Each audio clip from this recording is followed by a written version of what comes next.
So వినపడుతుందా? Okay. క్రీస్తునందు ప్రియమైన దేవుని సంగమా, మరి మరొక వారం ఈ జూమ్ ద్వారా బైబిల్ స్టడీ కార్యక్రమాన్ని కొనసాగించటకు దేవుడు మనకు అనుగ్రహించిన తరుణాన్ని బట్టి దేవునికి స్తుతులు చెల్లిస్తున్నాను. మరి ఈ దినం మరి రాజుల మొదటి గ్రంథం మనం ప్రారంభిద్దాం. దావీదు జీవితాన్ని సమూయేలు రెండవ గ్రంథంలో అనగా మొదటి గ్రంథంలో ప్రారంభమవుతుంది. అక్కడ సమూయేలు, సౌలు, తర్వాత దావీదు అనుభవాలు. ఆ తర్వాత రెండవ గ్రంథం అంతా కూడా దావీదు గురించి రాయబడింది. రెండవ గ్రంథం 24వ అధ్యాయంలో దావీదు అరౌనా కళ్ళము దగ్గర దేవుడు ఆ స్థలాన్ని చూపిస్తాడు. అనగా భవిష్యత్తులో నిర్మించబోయే దేవాలయ స్థలాన్ని నిర్మిస్తాడు, అక్కడ బలి అర్పిస్తాడు. అంతటితో సమూయేలు రెండవ గ్రంథంలో దావీదు యొక్క జీవిత విశేషాలు ముగించబడతాయి. మరి దినవృత్తాంతాలు మొదటి గ్రంథంలో ఇంకా కొంత ఇన్ఫర్మేషన్, కేవలము ఆలయ స్థలాన్ని మాత్రమే కాకుండా ఆలయ నిర్మాణానికి అవసరమైన వస్తు సామగ్రిని సమీకరించడానికి దావీదు చేసిన ప్రయత్నం కానీ, లేకపోతే ప్రోత్సహించిన విధానం కానీ, ఆ తర్వాత అతని స్థానంలో సొలొమోను ప్రతిష్ఠించిన అనుభవం కానీ మనకు దినవృత్తాంతాల మొదటి గ్రంథంలో కనబడుతుంది. రాజుల మొదటి గ్రంథంలో కూడా 2 అధ్యాయాలు దావీదు కొరకు కేటాయించబడ్డాయి. అనగా సమూయేలు రెండవ గ్రంథంలో కనిపించని, అదే రీతిగా దినవృత్తాంతాలు మొదటి గ్రంథంలో కనిపించని అంశాలు, కొన్ని అంశాలు రాజుల మొదటి గ్రంథంలో దావీదు చివరి గడియల్లో ఏమి జరిగాయో ఆ విషయాలు కొన్ని మనకు ఇక్కడ కనబడతాయి. కాబట్టి David is not complete unless until we meditate on Kings, First Kings, particularly 1 or 2 chapters, 1 and 2 chapters. So బహుశా ఈరోజు ఆ 2 అధ్యాయాల నేపథ్యంలో దావీదు యొక్క జీవితాన్ని ముగించి మనము సొలొమోను యొక్క రాజరిక వ్యవస్థను, ఆయన పరిపాలన విధానాన్ని మనము జ్ఞాపకం చేసుకోవచ్చు. ఇశ్రాయేలు చరిత్రలో 3 ప్రధానమైన వారు, చాలా ప్రాముఖ్యమైన వారు. వారిలో అబ్రహాము ఏర్పరచబడిన జనాంగానికి మూల పురుషుడు. ఆ తర్వాత మోషే మరి దాస్యంలోంచి ఆ ఏర్పరచబడిన జనాంగాన్ని విడిపించి నడిపించిన వాడు, కనానునకు నడిపించిన వాడు. ఆ తర్వాత దావీదు, అనగా మిగతా వారు ఉన్నారు, ఇస్సాకు, యాకోబు, యెహోషువ లాంటి వారు ఉన్నప్పటికీ కూడా ఈ 3 ప్రధానమైన వ్యక్తులని ఎందుకు చెప్పాల్సి వస్తుందంటే, పాత క్రొత్త నిబంధనలో తరచుగా వీరి 3 పేర్లు వినపడుతూ ఉంటాయి.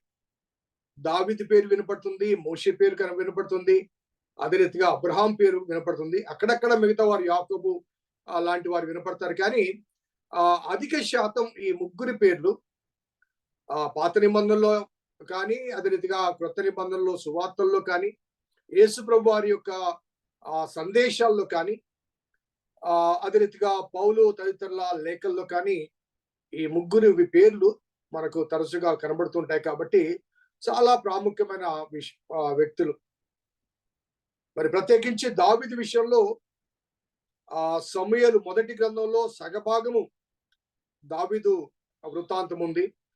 సమూయేలు రెండవ గ్రంథం అంతా కూడా దావీదు వృత్తాంతం ఉంటుంది. దినవృత్తాంతాలు మొదటి గ్రంథం అంతా కూడా దావీదు గురించే ఉంటుంది. ఇంకా చాలకుండా రాజుల మొదటి గ్రంథంలో కూడా 2 అధ్యాయాలు దావీదు కొరకు కేటాయించబడ్డాయి. నేను ఇంత ఎందుకు చెప్పాల్సిందంటే, ఆ క్రమంలో మిగతా వారి వివరాలు పోల్చి చూస్తే మరి సొలొమోను గురించి ఒక 10-15 అధ్యాయాల కన్నా ఎక్కువ వ్రాయబడలేదు. సో ఆ రీతిగా దావీదు కొరకు దాదాపు 60 అధ్యాయాలు కేటాయించబడ్డాయి.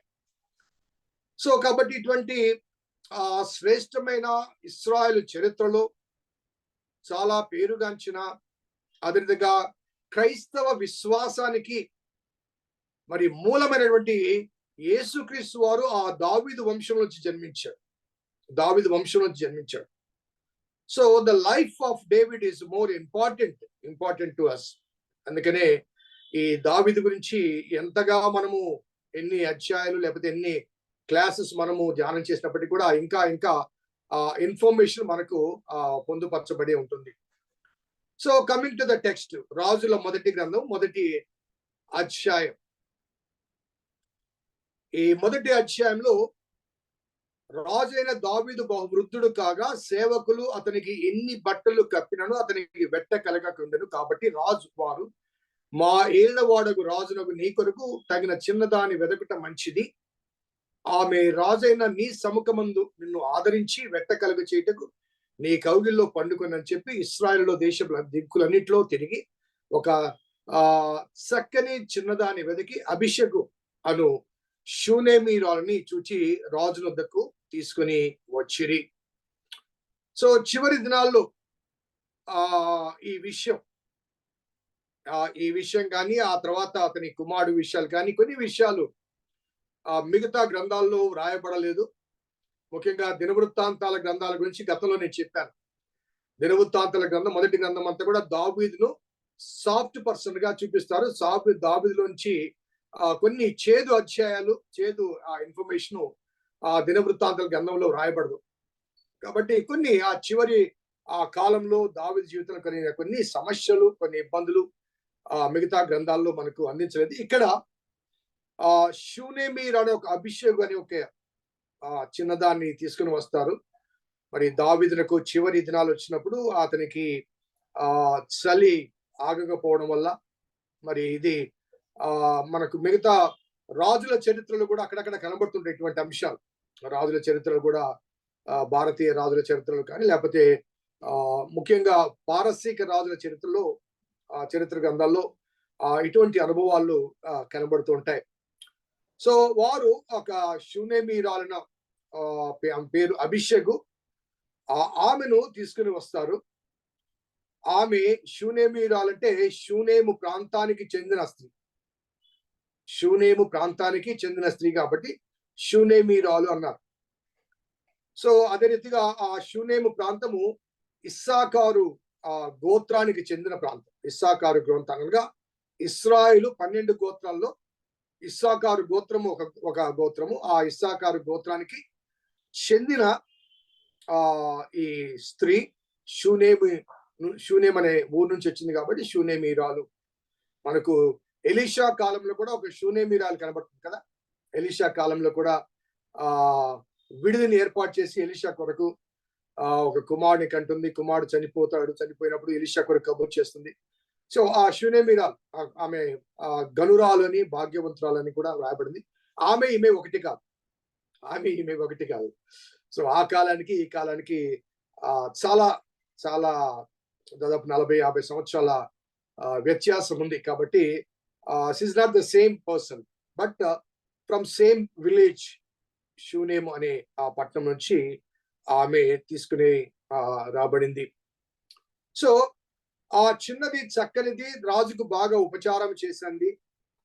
అదే రీతిగా అక్కడ రాయబడ్డ మాట అంటే రాజు ఆమెను కూడలేదు అనగా she was not treated as a wife కానీ లేకపోతే కంకుబైన్ కానీ లేకపోతే ఉపపత్ని అటువంటి భావాలు ఏమి అక్కడ మనకు కనిపించబడవు. కేవలము షీ వాజ్ ఒక నర్స్ గా ఉంది.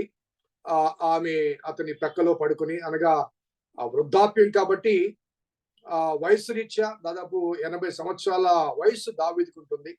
కాబట్టి వయసు రీత్యా కూడా ఆమె అతని పక్కలో ఉన్నప్పటికీ కూడా ఎటువంటి చర్య జరగలేదని ఒక క్లూ అక్కడ ఇస్తున్నాడు. ఎందుకు ఇస్తున్నాడో నేను తర్వాత దాని గురించి తర్వాత చెప్తాను. ఈ లోపల ఏమైందంటే హగ్గీతు కుమారుడైన అదోనియా గర్వించిన వాడై, ఈ అదోనియా ఎవరంటే 2 శామ్యుయల్ 3rd chapter లో 1-5 లో దావీదుకు కలిగిన ఆ కుమారులలో 4వ కుమారుడు అదోనియా, 4వ కుమారుడు. సో దావీదుకు హెబ్రోన్ లో పుట్టిన కుమారుల్లో మొదటి కుమారుడు అమ్మోను, మనకు తెలుసు. ఆ రెండవ వాడు అబ్షాలోము. వారిద్దరు చనిపోయారు. అమ్మోను తామారు విషయంలో చేసిన చర్యను బట్టి అబ్షాలోం చేత చంపబడతాడు. ఆ తర్వాత అబ్షాలోం కూడా చంపబడతాడు. మరొక కుమారుడు ఉన్నాడు, కానీ ఆ కుమారుడు ఆ ఈ లోపుగానే చనిపోయాడని కొంతమంది పండితుల వ్యాఖ్యానం. మరి కొంతమంది ఏమంటారంటే అతనికి అంతగా మెచ్యూరిటీ లేదు కాబట్టి రాజుగా ఉండే ఆ ఆలోచన కానీ అవకాశం కానీ లేదని. సో ఆ నలుగురిలో మరి సొలొమోన్ కన్నా పెద్దవాడు కాబట్టి ఆ క్రమాన్ని బట్టి తప్పనిసరిగా తనకు ఆ వారసత్వపు హక్కు కూడా ఉంటుంది కాబట్టి అతను ఏమన్నాడంటే, నేనే రాజునగుదు అనుకొని రథములను గుర్రపు రౌతులను తనకు ముందుగా పరిగెత్తుటకు 80 మంది మనుషులను ఏర్పరచుకొనెను. సో అంతకు ముందుగానే దావీదు సొలొమోనును రాజుగా నియమించాడు. ఆ విషయం తెలుసు. అయినప్పటికీ కూడా మనకు తెలుసు, దావీదు కుమారుల మధ్య సరైన సంబంధాలు లేవు. వివిధ భార్యలను తాను చేసుకోవడం ద్వారా వివిధ కుటుంబాల్లో వారు ఎదిగారు. సో మా రక్త సంబంధాలు కానీ, అనుబంధాలు కానీ, ఆప్యాయతలు కానీ లేవు. సో ఎవరికి వారు స్వేచ్ఛగా పెరిగారు కాబట్టి డేవిడ్స్ చిల్డ్రన్ వారిలో ఈ విభేదాలకు అవకాశం ఉంది.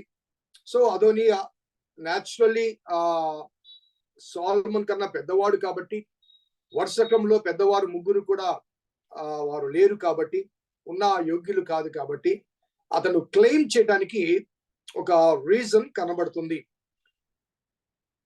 సో 6వ వచనం చూసి, అతని తండ్రి నీవు ఇలాగున ఎలా చేయుచున్నావని అతని చేత ఎప్పుడునూ విచారించి అతనికి నొప్పి కలగ చేయలేదు.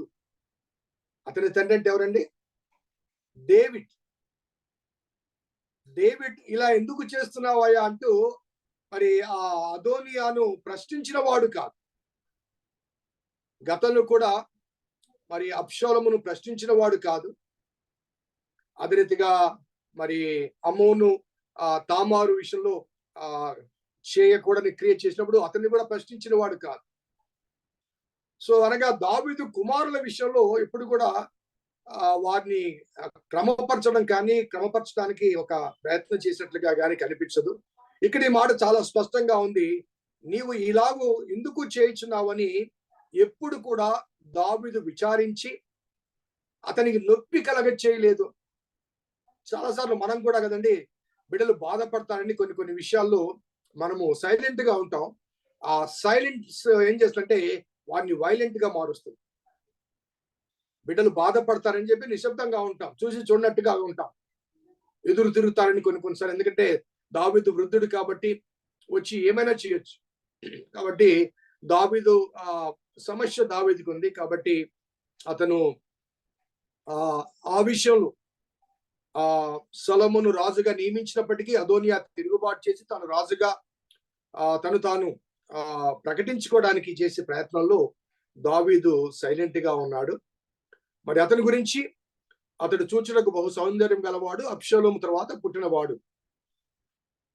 సో అందరూ కూడా అనగా దావీదు పిల్లలందరూ కూడా చాలా బ్యూటిఫుల్ అండి. అబ్షాలోం గురించి కూడా చాలా సౌందర్యం గలవాడని రాయబడింది కదా. అనగా దావీదు చేసుకున్న భార్యలందరూ కూడా చాలా అందమైన వాళ్ళు కాబట్టి అందమైన బిడ్డలు వారికి పుట్టారు. సో ఈ క్రమంలో అతను ఏం చేశాడంటే, అదోనియా సెరూయా కుమారుడైన యోవాబుతోనూ యాజకుడైన అబ్యాతారుతోనూ ఆలోచన చేయగా వారు అదోనియా పక్షం వహించి అతనికి సహాయం చేసింది. కానీ అనగా ఇద్దరిని పిలుస్తాడు తాను. ఒకరినేమో సైన్యాధ్యక్షుడు యోవాబు, దావీదు కాలంలో కానీ దావీదు శ్రమలో ఉన్నప్పుడు కానీ చాలా సైన్యాన్ని ముందుండి నడిపించిన వాడు సైన్యాధ్యక్షుడు. కాబట్టి సైన్యాన్ని తన చేతిలో ఉంటే రాజ్యం తన చేతిలో ఉంటుంది. సైన్యము తన చేతిలో ఉంటే రాజ్యము తన చేతిలో ఉంటుంది. కాబట్టి సైన్యాధ్యక్షుడు అయినటువంటి యోవాబును తన పక్షం చేసుకుంటాడు. అలాగే అబ్యాతారు అంటే యాజకుడు. సో ఆ యాజకుడు ఎందుకంటే రాజుగా ప్రతిష్ఠించవలసింది యాజకుడు. కాబట్టి ఒకరు రాజుగా నిర్మించబడి పరిపాలన జరిగించాలంటే ఇద్దరు తప్పనిసరి. ఒకరు సైన్యాధ్యక్షుడు, సైన్యాన్ని తన అదుపులో ఉంచుకుని రాజుకు సహాయం చేసేవాడు. ఇంకొకరు ప్రజల మధ్య నిలబడి మరి రాజుగా అభిషేకించడానికి తప్పనిసరిగా యాజకుడు కావాలి. ఈ ఇద్దరిని ఆ పిలుచుకుంటాడు. కానీ కొంతమందిని ఇంకొక యాజకుడు సాదోకు ఉన్నాడు, యెహోయాదా కుమారుడైన బెనాయా ఉన్నాడు, ప్రవక్త అయిన నాతాను ఉన్నాడు, ఇంకా ఇద్దరు షిమి, రేయు అనే శూరుడు ఉన్నారు. వీరెవరు కూడా అదోనియాతో కలుసుకోలేదు. మరి వీరందరూ కలిసి అతన్ని రాజుగా ప్రతిష్ఠించే ఆ అనుభవాల మధ్య నాతాను తాను చొరవ తీసుకుంటాడు. 10వ వచనం చూడండి. ప్రవక్తకు నాతాను బెనయాను దావీదు శూరులను తనకు సహోదరుడైన సొలొమోను పిలవలేదు. అప్పుడు నాతాను సొలొమోను తల్లి అయిన బెత్షెబాతో చెప్పినది ఏమనగా, హగ్గీతు కుమారుడైన అదోనియా ఏలుచున్న సంగతి నీకు వినబడలేదా? అయితే ఈ సంగతి మన ఏలియను వాడైన దావీదుకు తెలియకనే ఉన్నది. కాబట్టి నీ ప్రాణమునకు నీ కుమారుడైన సొలొమోను ప్రాణము రక్షించుకుంటకై నేను ఆలోచన చెప్పేది వినుము అంటూ బెత్షెబను ప్రేరేపిస్తాడు. అప్పుడు బెత్షెబ దావీదు దగ్గరికి వచ్చి, మరి అదోనియా ఏలుచున్నాడని వినపడుతుంది కదా, మరి నాకు మాట ఇచ్చావు నా కుమారుడైన సొలొమోను రాజుగా చేస్తానని, మరి ఇది ఎలా జరిగింది అంటూ చెప్పినప్పుడు 15 వచనం చూడండి. కాబట్టి బెత్షెబ గదిలో ఉన్న రాజు వద్దకు వచ్చాడు. రాజు బహువృద్ధుడైనందున షూనేమీయురాలైన అబీషగు రాజును కనిపెట్టుచుండెను. బెత్షెబ వచ్చి రాజు ఎదుట సాగిలపడి నమస్కారం చేయగా, రాజు నీ కోరిక ఏమని అడిగినందున ఆమె ఇలాగ మనవి చేసెను, నా ఏలినవాడ, నీవు నీ దేవుడని యెహోవా తోడని నీ సేవకురాలు నాకు ప్రమాణం చేసి ఆవశ్యకంగా నీ కుమారుడైన సొలొమోను నా వెనుక ఏలువాడై నా సింహాసనం మీద ఆశలుగా సెలవిచ్చితివే. ఇప్పుడైతే అదోనియా ఏలుచున్నాడు, ఈ సంగతి నా ఏలినవాడు రాజునకు నీకు తెలియకనే ఉన్నది. అతడు ఎడ్లను, కొవ్విన దూడలను, గొర్రెలను బలిగా అర్పించి రాజకుమారులందరినీ, యాజకుడైన అబ్యాతారును, సైన్యాధిపతిని యోవాబును పిలిపించను, కానీ నీ సేవకుడైన సొలొమోను పిలిపించలేదు. అలాగే 21వ వచనం చూస్తే, ఇదిగాక నా ఏలినవాడే రాజుకు నీవు నీ పితరులతో కూడా నిద్ర పొందిన తర్వాత నేనును నా కుమారుడైన సొలొమోను అపరాధులుగా ఎంచబడదుము. ఆ మాట చెప్తున్నప్పుడు అక్కడ పనివారు వచ్చి ప్రవక్త నాతాను వెయిట్ చేస్తాడని చెప్పగానే నాతాను కూడా లోపలికి వస్తాడు. ఇద్దరు కలిసి ఆ విషయాన్ని చెప్పినప్పుడు మరి 26వ వచనం, అయితే నీ సేవకుడైన నన్నును యాజకుడైన సాదోకును యెహోయాదా కుమారుడు బెనాయాను నీ సేవకుడైన సొలొమోనును పిలిచిన వాడు కాదు అని చెప్పినప్పుడు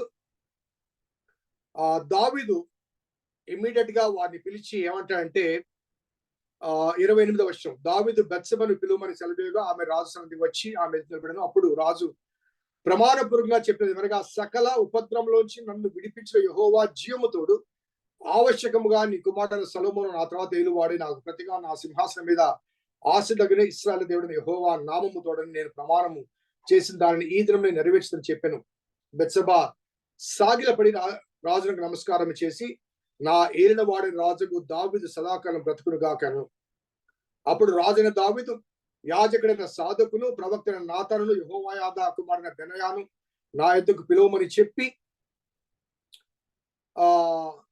వారు రాజు సన్నిధికి వచ్చి, అంతటా రాజు, మీరు నా ఏలిన వాడిని నా సేవకులను పిలుచుకొని పోయి నా కుమారుడైన సొలొమోనును నా కంచెర గాడిద మీద ఎక్కించి గీహోనుకు తీసుకుని పోయి యాజకుడైన సాదోను, ప్రవక్తైన నాతాను అక్కడ ఇశ్రాయేలు మీద రాజుగా అతని పట్టాభిషేకం చేసిన తర్వాత మీరు బాకానాదము చేసి రాజైన సొలొమోను చిరంజీవి అగునుగాకని ప్రకటన చేయవలను.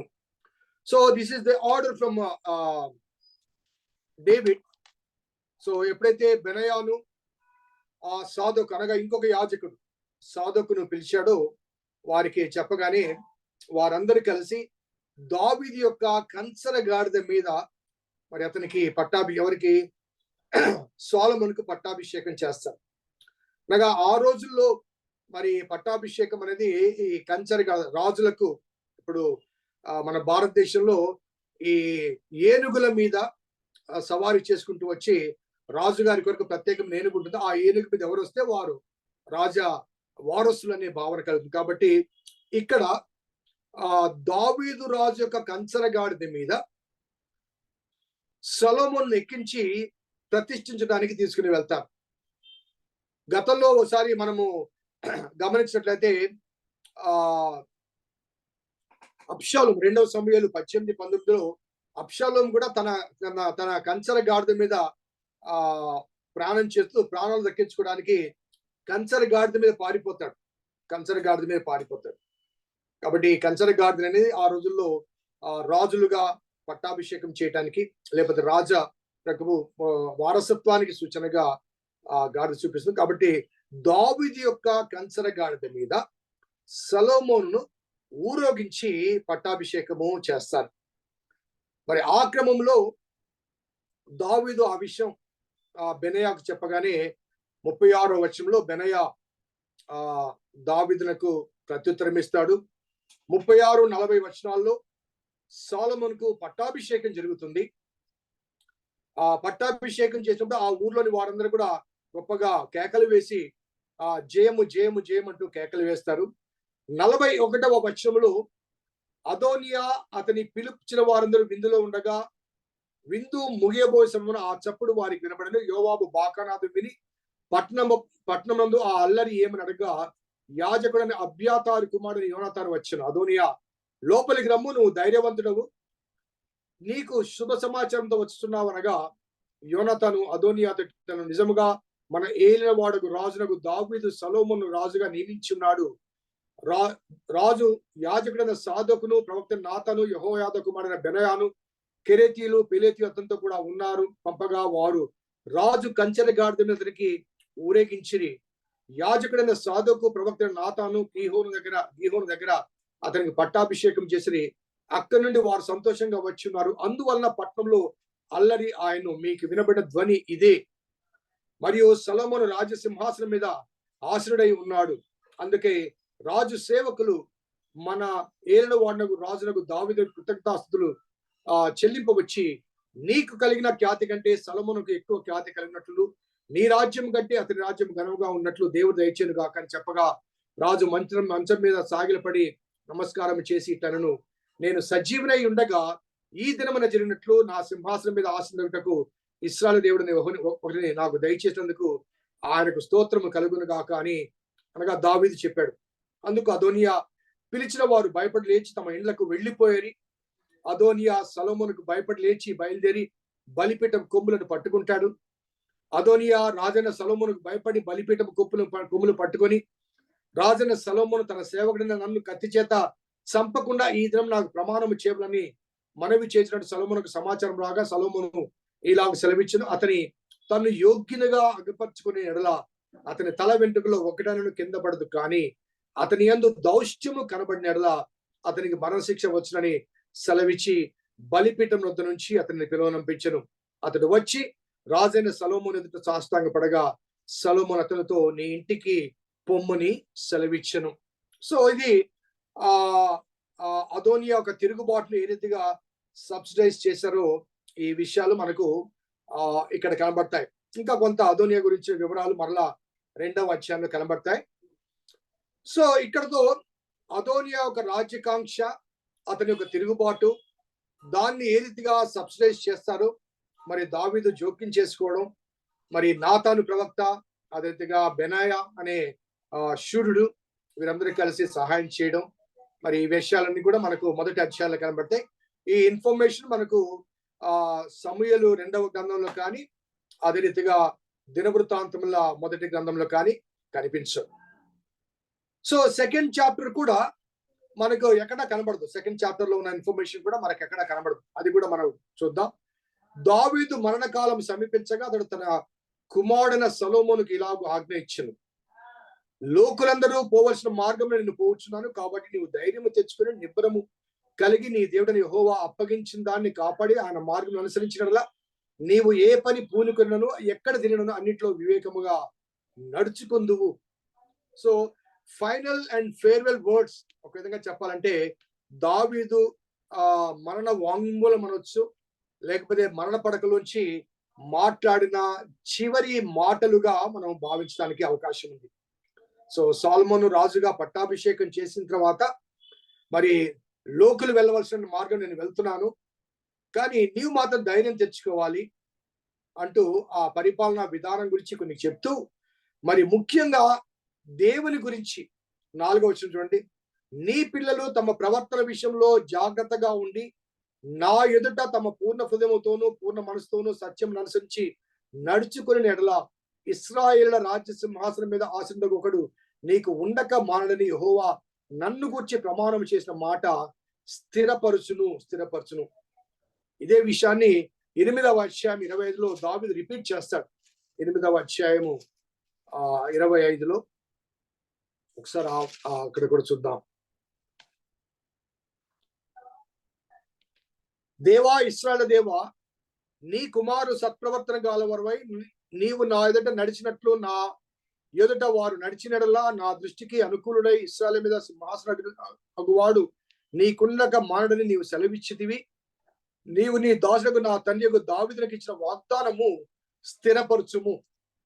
దేవాలయ నిర్మాణం తర్వాత సొలొమోను కూడా ఈ మాటలు మరలా జ్ఞాపకం చేసుకుని మరి దేవునితో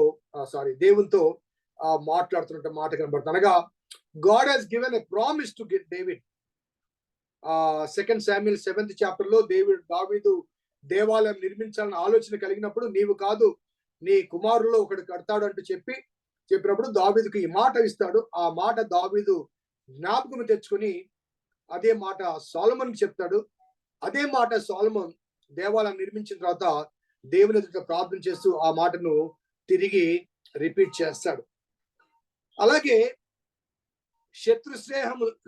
శత్రుశేషం లేకుండా ఉండాలి కాబట్టి ఆయన ఏం చేశాడంటే 5వ వచనం చూడండి. అయితే సెరూయా కుమారుడైన యోవాబు నాకు చేసిన దానిని ఇశ్రాయేలు సేనాధిపతులకు నేరు కుమారుడైన అబ్నేరు, ఎతెరు కుమారుడు అమాషాయు వారిద్దరికి అతడు చేసిన దాన్ని నీ వెరుగుదువు. అతడు వారిని చంపి యుద్ధ సమయమందైనట్లుగా సమాధాన కాలమందు రక్తము చిందించి దానిని తన నడికట్టు మీద తన పాదరక్ష మీద పడజేసెను. నీకు తోచినట్లు అతనికి చేయవచ్చును గాని అతని నెరసిన తల వెంట్రుకలు సమాధికి నెమ్మదిగా దిగనీయవద్దు అంట. యోవాబు గురించి దావీదు సొలొమోనుతో చెప్తున్న మాటలు ఒకసారి మనం జ్ఞాపకం చేసుకుంటే, యోవాబు దావీదులకు చాలా సహాయం చేశాడు. సౌలు కాలంలో దావీదును రక్షించిన అనుభవాలు ఉన్నాయి. అదే రీతిగా చాలా యుద్ధాల్లో ముందుండి నడిపించాడు. కానీ మరి సమాధానంగా ఉన్న కాలంలో తనకు పోటీగా ఉంటారని భావించి కొంతమందిని మరి సంహరిస్తాడు. ఎవరు? యోవాబు. ఎవరినంటే అబ్నేరు ఎవరంటే సౌలు యొక్క సైన్యాధిపతి. అతన్ని సమాధానం కొరకు పిలిచి అతన్ని చంపినప్పుడు అబ్నేరు గురించి దావీదు విలపిస్తాడు. అబ్నేరు నీకు ఎటువంటి మరణం వచ్చిందంటూ విలపిస్తాడు దావీదు. అనగా అబ్నేరును చంపిన విషయంలో దావీదు బాధపడతాడు. అదే రీతిగా మరి ఆమాషా అతన్ని కూడా సంహరిస్తాడు. అదే రీతిగా అబ్షలోమును కూడా సంహరిస్తాడు.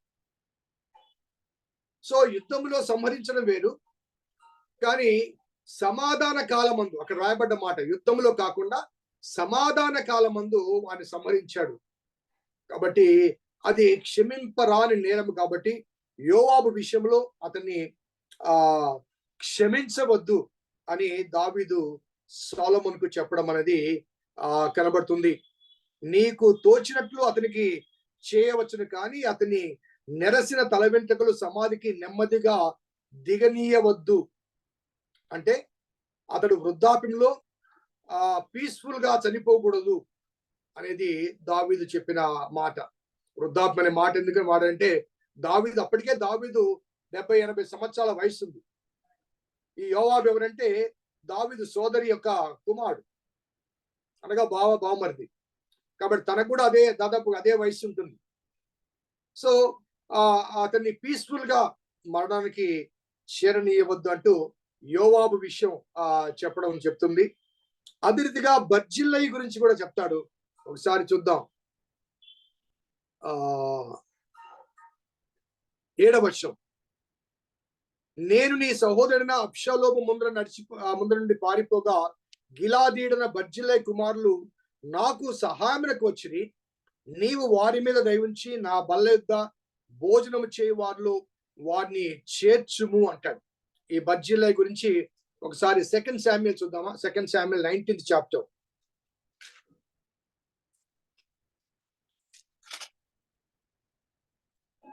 19th chapter 31 verse.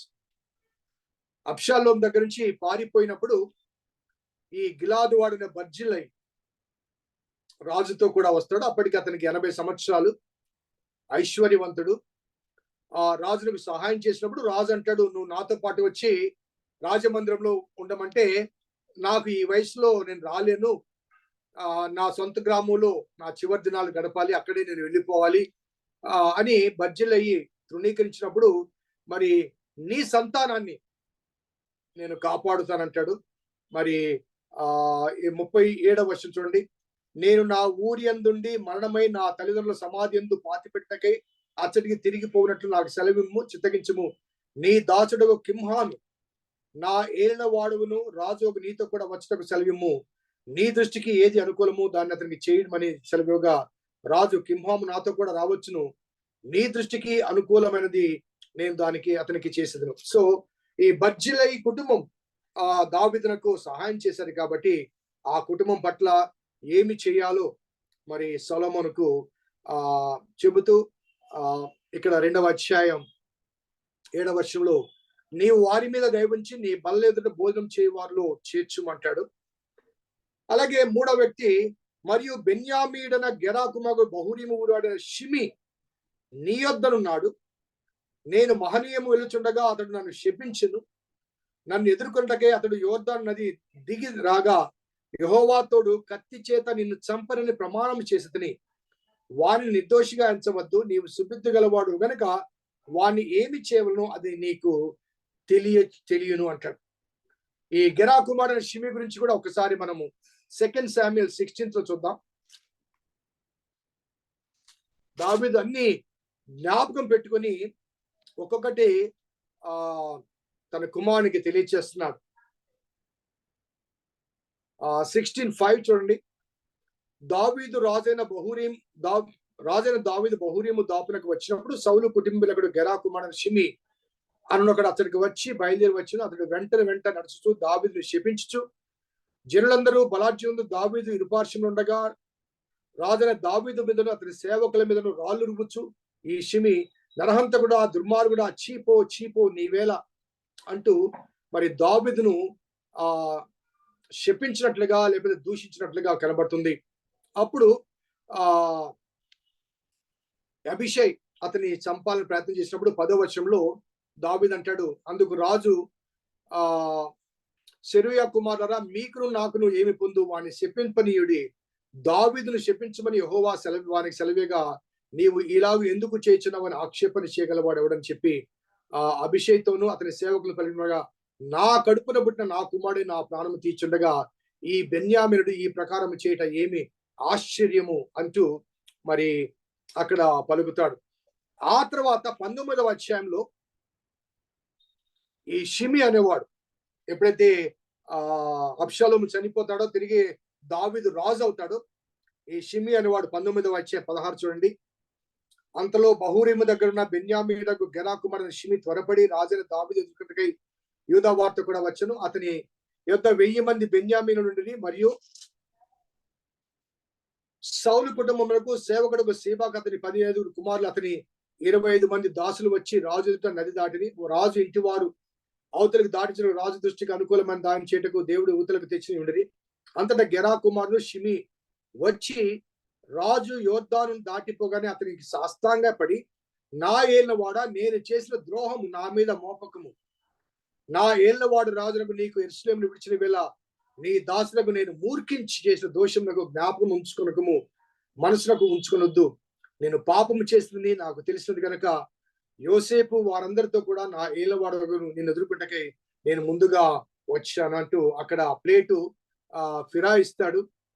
అప్పుడు అక్కడ సెరూయా కుమారుని అభిషేక్ని చంపబోతే ఈ రోజు మంచి రోజు, ఇటువంటి గుడ్ డే సెలబ్రేషన్ డేలో వాడిని చంపొద్దంటూ వాడిని స్పేర్ చేస్తాడు.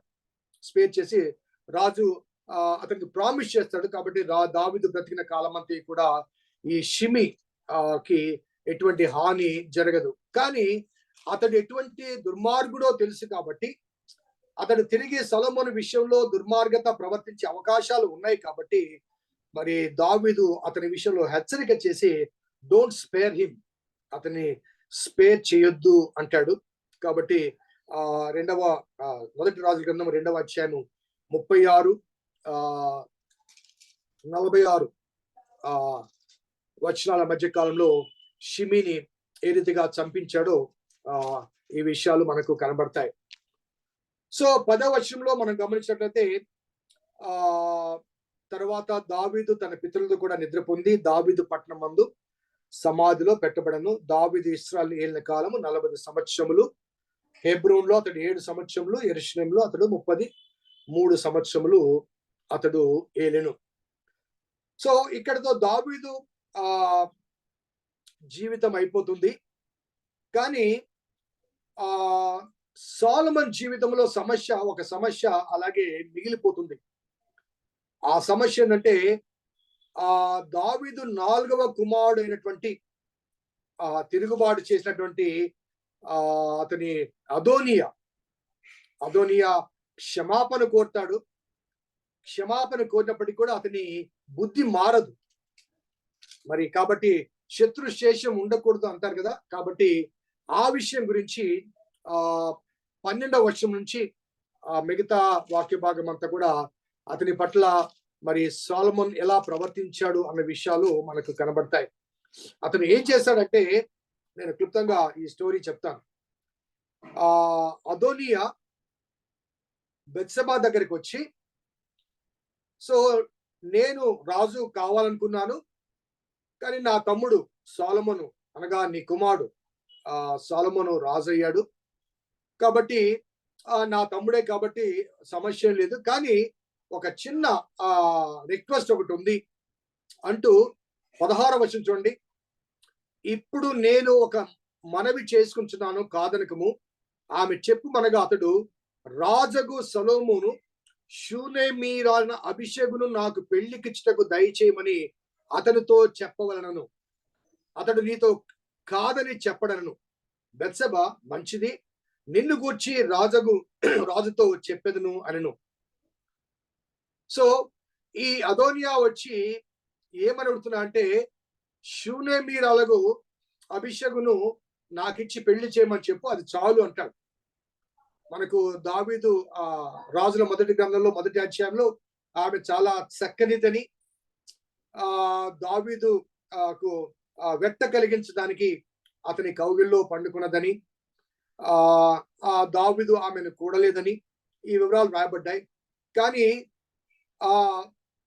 ప్రజల దృష్టిలో అనగా రాజమందిరంలో ఏం జరిగిందో అక్కడ రాయబడింది 1వ అధ్యాయంలో. అనగా ఆమె అతని కౌగిల్లో పడుకుంది, కానీ వారిద్దరి మధ్య ఎటువంటి శారీరక సంబంధం లేదు అనే విషయాన్ని, అది రాజమందిరంలో జరిగిన విషయం. కానీ ప్రజల దృష్టిలో ఎవరంటే ఆమె దావీదునకు చివరి కాలంలో పరిచయం చేసిన ఉపపత్ని. కాబట్టి ఒక రకంగా ఆ ఉపపత్నిని ఎవరు చేసుకుంటారో రాజరిక వారసత్వం వస్తుంది వారికి. కాబట్టి ఆమెను అడుగుట వెనక, ఆమెను నాకు పెళ్లి చేయమని అడుగుట వెనక ఒక కుట్ర ఉంది అనే విషయాన్ని సొలొమోను గ్రహిస్తాడు. అతను మెల్లిగా బెత్షెబా దగ్గరికి వచ్చి బెత్షెబా ద్వారా ఆ అభిషేకును నాకు పెళ్లికిమ్మని చెప్పు అని అడిగినప్పుడు ఆమె అమాయకంగా వచ్చి సొలొమోనుకు ఆ విషయాన్ని తెలియచేస్తుంది. ఒకసారి చూద్దాం 18వ వచనం. బెత్షెబా మంచిది, నిన్ను గూర్చి రాజుతో చెప్పెదనను. బెత్షెబా రాజైన సొలొమోను వద్దకు అదోనియా పక్షమున చెప్పుటకు వచ్చినప్పుడు రాజు లేచి ఆమెకు ఎదురుగా వచ్చి ఆమెకు నమస్కారం చేసి సింహాసనం మీద ఆసనుడై తన తల్లి కొరకు ఆసనం ఒకటి వేయించగా ఆమె అతని కుడి పార్శ్వమున కూర్చును. ఒక చిన్న మనవి చేయగోరుచున్నాను, నా మాట త్రోసి వేయకమని ఆమె చెప్పగా రాజు, నా తల్లి చెప్పుము, నీ మాట త్రోసివేయనగా ఆమె షూనేమీరాలిన అభిషేకు నీ సహోదరుడు అదోనియాకు పెళ్లికిప్పించవలను అనను. సో చాలా చక్కగా మరి ఆ తల్లి ద్వారా ఈ రాయబారం పంపించడం, మరి ఆ రాయబారం ఆమె వెళ్ళి నాకు మాట ఇమ్మని చెప్పి మాట తీసుకోవడం, నీకు మాట ఇచ్చావు కాబట్టి తప్పనిసరిగా నెరవేర్చాలంటూ మరి ఆమెకు అనగా దీని వెనక ఉన్న కుట్ర బహుశా తెలియకపోవచ్చేమో. కాబట్టి ఆమె వచ్చి అడుగుతుంది.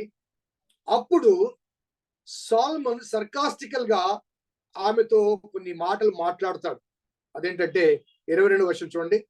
అందుకు రాజైన సొలొమోను షూనేమీరాను అభిషేకును మాత్రమే అదోనియా కొరకు అడుగుటయ్యేలా, అతడు నా అన్న కాబట్టి అతని కొరకును, యాజకుడైన అబ్యాతారు కొరకును, షెరూయా కుమారుడు యోవాబు కొరకును రాజ్యం అడుగుమని తన తల్లితో చెప్తాడు.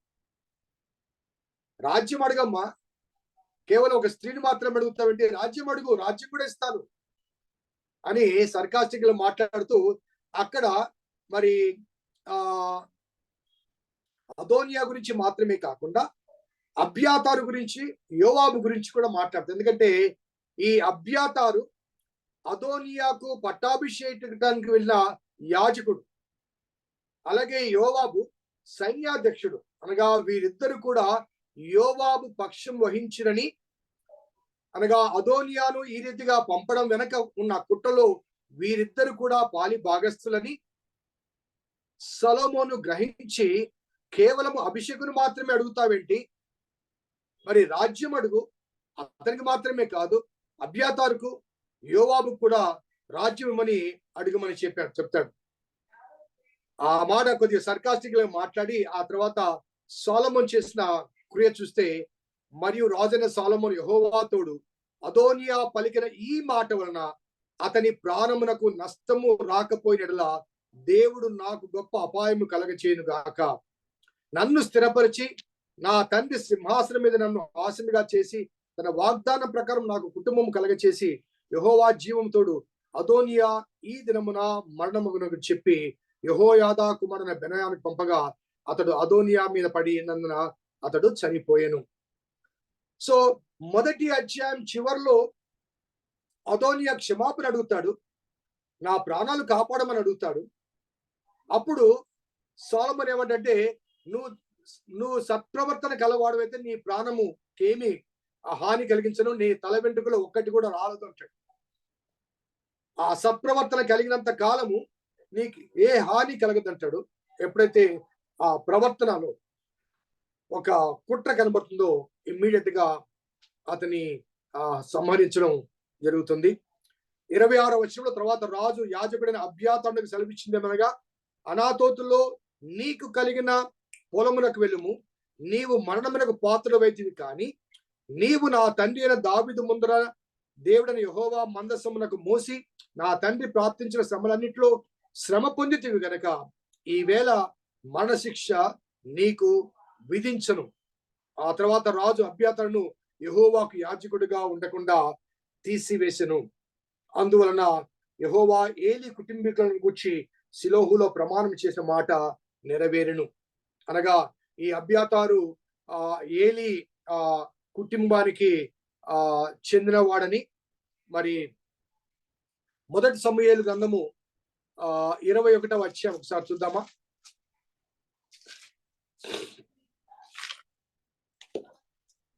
మొదటి సమూయేలు గ్రంథం 21వ అధ్యాయం.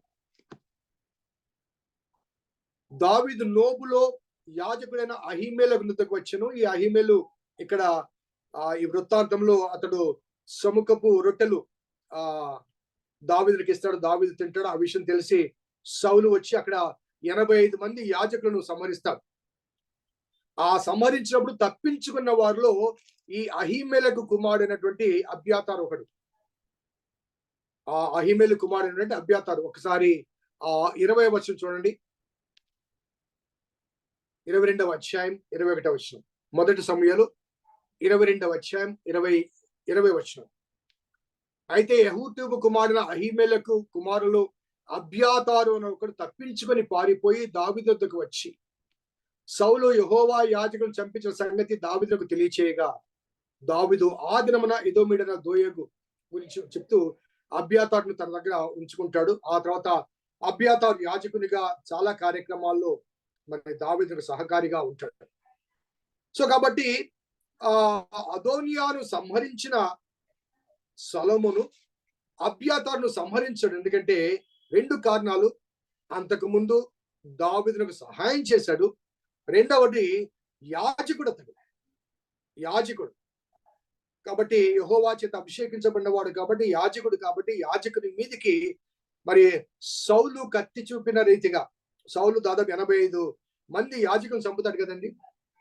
మరి యాజకుని మీదికి కత్తి చూపించకుండా నీ స్వగ్రామానికి వెళ్ళిపో, అక్కడ నువ్వే చనిపోయేంత వరకు అక్కడే ఉండి అంటాడు. అతను ఆ ఆ మరి ఆ ఏలి ఆ కుటుంబంలోంచి వచ్చిన వాడన్న మాట అక్కడ వ్రాయబడి ఉంది. సో మూడో వ్యక్తి యోవాబు, అనగా ఈ కుట్రలో ఉన్న మూడో వ్యక్తి యోవాబు. యోవాబు అబ్షాలోము పక్షము అవలంబించకపోయినను అదోనియా పక్షం అవలంబించి ఉండను కనుక ఈ వర్తమానము అతనికి రాగా అతడు పారిపోయి యెహోవా గుడారంలోకి వచ్చి బలిపీఠపు కొమ్ములను పట్టుకొనెను.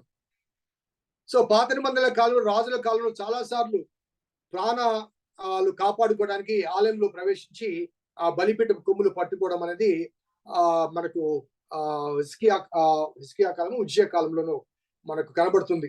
రాజుల కాలంలో మనకు కనబడుతుంది. ఆ రీతిగా యోవాబు కూడా పారిపోయి ఆ బలిపీఠ కొమ్ములు పట్టుకుంటే 29వ వర్షంలో యోవాబు పారిపోయి గుడారం వచ్చి బలిపీఠం వద్ద ఉన్నాడనే సంగతి రాజులకు వినపడగా సొలొమోను యెహోయాదా కుమారుడైన బెనయాను పిలిచి, నీవు వెళ్ళి వాని మీద పడుమని ఆజ్ఞించినందున బెనయా యెహోవా గుడారంలోకి వచ్చి రాజు నిన్ను బయటకు రమ్మని సెలవిచ్చిన యోవాబుతో చెప్పాను. అతడు అది కాదు, నేను ఇక్కడనే చచ్చదని అనగా బెనయా తిరిగి వచ్చి రాజు వద్దకు వచ్చి యోవాబు తనతో చెప్పిన మాట రాజుకు తెలియచేసిన. అందుకు రాజు ఇతను, అతడు నీతో చెప్పినట్లుగా చేయి.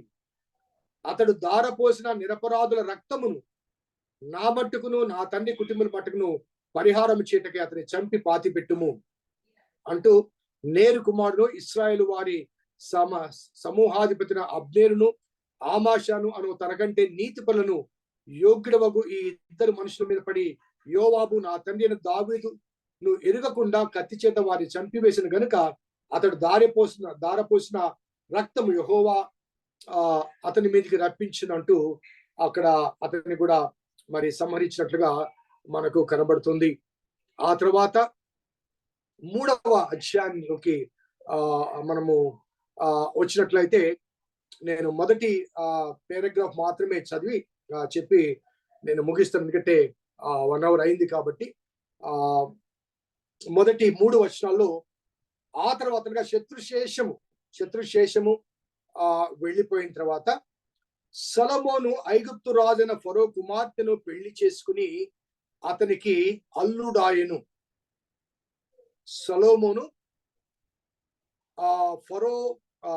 ఐగుప్తు రాజైన ఫరో కుమార్తెను పెళ్లి చేసుకుని అతనికి అల్లుడు ఆయను అనే మాట ఇక్కడ వ్రాయబడింది.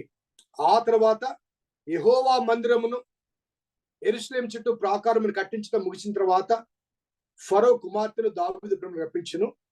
ఆ దినం వరకు యెహోవా నామమున కట్టించబడిన మందిరం లేకపోగా జనులు ఉన్నత స్థలం నందు వచ్చి ముందు మాత్రం బలులు అర్పించుచు వచ్చిరి. తన తండ్రి అయిన దావీదు నియమించిన కట్టలను అనుసరించు సొలొమోను యెహోవా యందు ప్రేమించిన గాని ఉన్నత స్థలం నందు అతడు బలులు మాత్రం అర్పించుచు ధూపము వేయిచు వచ్చింది. ఇక్కడ 2 విషయాలు మనకు ఈ పారాగ్రాఫ్ లో అనగా ఈ 3 వచనాల్లో కనబడుతూ ఏంటంటే ఫరో కుమార్తెను పెళ్లి చేసుకోవడం. ఫరో కుమార్తెను పెళ్లి చేసుకుంటే అతను వివాహ వయస్సు వచ్చినట్లుగా మనకు కనబడుతుంది. వివాహ వయస్సు వచ్చింది అనగా తర్వాత కాలంలో అతడు నేను బాలుడు అంటాడు కదండి. దేవుడు దర్శనం ఇచ్చినప్పుడు నీకేమి కావాలంటే నేను బాలుడు అంటాడు. సో అప్పటికే ఫరో కుమార్తెను పెళ్లి చేసుకుని ఆమెను అక్కడే ఉంచుతాడు, తీసుకొని రాడు. సో వివాహమైంది. ఆ విషయాన్ని మనము జ్ఞాపకం చేసుకోవాలి. అదే రీతిగా మరి ఈ గిబియోనులో ఉన్నతమైన స్థలం అనే ఈ మాట చెప్పడానికి గల కారణం ఏంటంటే ప్రత్యక్ష గుడారాన్ని అరణ్యములో మోసుకుని వచ్చిన తర్వాత యెహోషువ కాలంలో వారు కనాన్లో ప్రవేశించిన తర్వాత యెహోషువ 18:1లో షిలోహులో ప్రత్యక్ష గుడారాన్ని వేసినట్లుగా కనబడుతుంది. అనగా అరణ్యంలో 40 సంవత్సరాలు మోసుకుంటూ వచ్చి యోర్దాను దాటి కనాన్లో ప్రవేశించిన తర్వాత ప్రత్యక్ష గుడారము మొట్టమొదటిగా ఎక్కడ వేయబడిందంటే షిలోహులో వేయబడింది. షిలోహులో వేయబడింది. యెహోషువ 18వ అధ్యాయం 1వ వచనం. ఆ తర్వాత న్యాయాధిపతుల కాలం అంతా కూడా ఈ ప్రత్యక్ష గుడారము అందులోని మందసము షిలోహులోనే ఉండింది. ఆ షిలోహు మరి ఉన్నత స్థలముగా భావించబడింది. ఆ తర్వాత ఆ ఏలీ కాలంలో ఆ షిలోహులో ఆ ప్రత్యక్ష గుడారం ఉంది, అదేవిధంగా మందసం కూడా ఉంది. అక్కడే ఏలీ ఆరాధన జరిపించేవాడు. అక్కడికే మన హన్నా వెళ్ళి ప్రార్థన చేసింది. మరి అక్కడే దేవుడు ఆ హన్నా ప్రార్థన ఆలకించి ఆ శామ్యుయల్ని వాగ్దానం చేస్తాడు. కానీ ఆ తర్వాత కాలంలో ఆ 4వ అధ్యాయంలో ఈ మందసాన్ని షిలోహులోంచి ఫిలిస్తీన్లు ఎత్తుకొని పోతారు. ఈ కథ మనకు బాగా తెలుసు. షిలోహులో ప్రత్యక్ష గుడారం ఉంది, బలిపీఠం ఉంది, మందసం ఉంది. కేవలం మందసం మాత్రమే యుద్ధ భూమిలోనికి తీసుకుని వెళ్ళబడుతుంది. ఆ యుద్ధ భూమిలోకి తీసుకువెళ్ళిన తర్వాత అక్కడి నుంచి వివిధ రీతిలుగా వివిధ ప్రదేశాలు తిరిగిన తర్వాత కిర్యత్యారీమునకు తీసుకుని రాబడుతుంది మందసము. ఆ మందసమును దావీదు తీసుకుని వచ్చి తన పురములో పెట్టుకుంటాడు. కానీ ప్రత్యక్ష గుడారం కానీ బలిపీఠం కానీ అందులోని ఉపకరణాలు కానీ షిలోహులోనే ఉన్నాయి.